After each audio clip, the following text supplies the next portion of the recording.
We hear all the buzzwords, financial freedom, but what does this actually mean? I'm about to break down 5 categories of financial freedom that every single person like you and me watching this video and around the world is eventually going to have to break through. Now, the categories go like this. You have the below average person who has no job and no skill, which is a large chunk of people. Then you have the average person. And the average person has $1,000 to $10,000 saved up. They might have an okay job, and they make up the majority of people. Then the next level up is an above average person. They have the $25,000 to $100,000 saved up, and they have an okay or pretty decent job. And this is a small percentage of people overall. And then you have the professional person. This is the person that shepherds all the other people and all of the other above average people. And they have $100,000 or more saved up, a business or very high paying job. And then there's the elite person.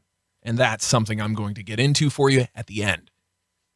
I want you to get a general idea of where you fall in these brackets. And the reason I want you to do this is because I'm going to be going through each of these categories and tell you what exactly you're doing and what you should be doing in order to level up and get into the next category.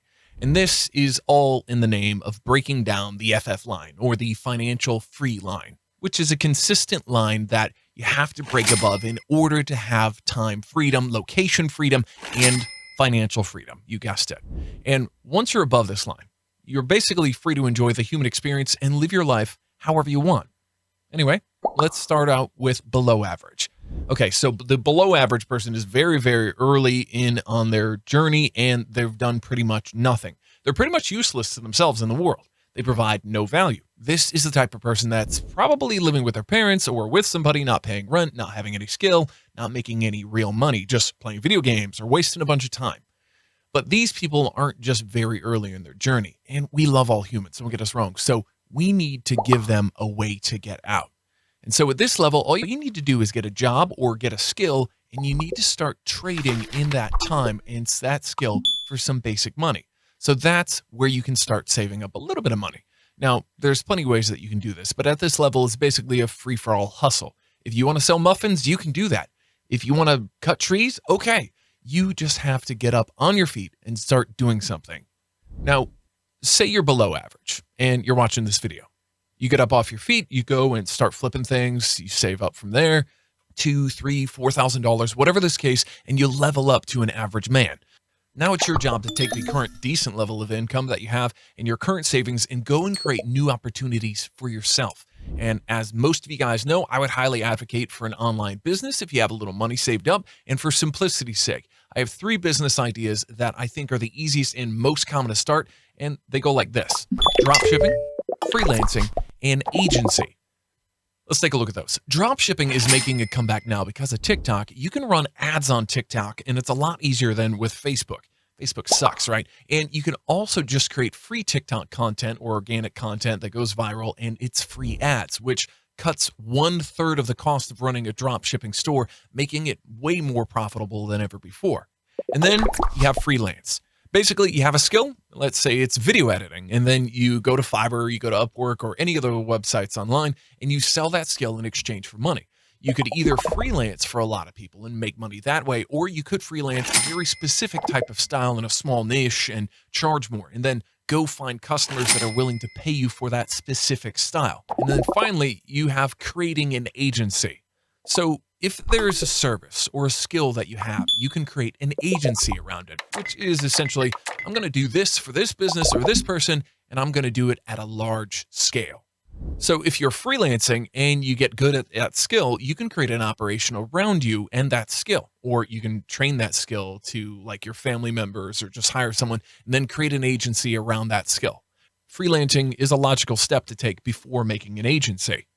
So anyway, moving on, at the above average person level, you're trading your time and your skills in tandem for money, but there's a lot more upside when trading your skills for money. You're a lot further than the below average person, but you still have a long way to go before you become a professional. Your job right here is not really to break above the FF line, but you also have no business being in this category, and you need to continue working hard. Now, let's say you upgrade to above average. It's your job at this stage to start getting into more serious stuff, and new options and new opportunities are open to you here. You can franchise a business that you really like. You can start an agency at a high level. For example, if you see an opportunity in a space and you don't have any experience at all in it, you can hit the ground running, hire a bunch of professionals, hire someone to manage everything. You can also invest a good amount of money in crypto here because at this level, you're not going to invest your entire life savings. And when crypto hits the next bull run, you're going to make life-changing money off of it. Then the idea here is getting in the habit of making your money work for you so you're not working for your money anymore, but you're deploying your little money soldiers away. And they're coming back to you with a little more money. This is the next level. If you're on the right track here, your money will start to exponentially grow. Now, if you have a high-paying job, I recommend doing any of these things that I just mentioned to you. But if you have a business, I would recommend trying to outsource and automate as much of the business as possible so that you can step outside of your business and focus on really growing it. At this stage, you are trading less of your time and less of your skills, but more of your money for money. So you're paying more people now. You're definitely comfortable here, and I would say that in some cases you're above the FF line, depending on how old you are and how many obligations you have. Obligations meaning kids or whatever, but it's no time to be comfortable. You definitely have momentum, so don't slow down. Let's say you keep working hard and you reach the professional level. So this level is actually fairly simple, and it's because you're going to be doing everything that an above average person is doing, but on a much, much bigger scale. Instead of flipping a house for $300,000, you're flipping a house for $1 million.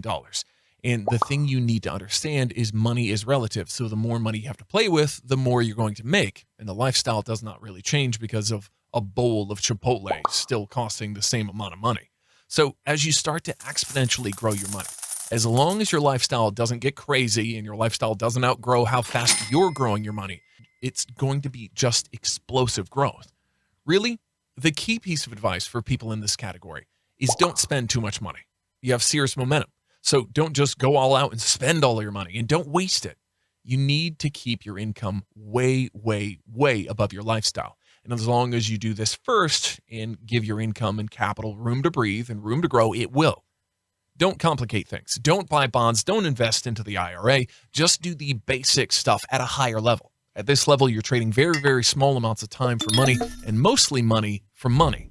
You're likely in the top 1 to 5% of people. So at this point, my advice starts to mean less and less, because if you've gotten yourself here by yourself, then you're obviously an incredibly competent and intelligent individual, and I applaud you and I respect you, but you need to keep moving forward, right? Because there's one stage above you, and that stage is the final stage. It's the elite level. If you're at this stage, there's only one thing that you need to focus on outside of the things that the professionals are doing. So at this time, it's the time to meet and find really smart people like yourself and to give these people money and send them off so that they can make you more money. At this level, basically anybody else is making you richer and richer every single day, and you're just deploying them like soldiers. But also, you increase your network and you have really smart people behind you. People who are also extremely competent themselves. You guys can basically collaborate and do business, sales, and make millions of dollars together. So those are the 5 tiers of people that you can be and that you would aspire to be. If you learned more about what financial freedom is, be sure to like, comment at which stage you're at trying to get to, and subscribe to the channel. I'll see you next time.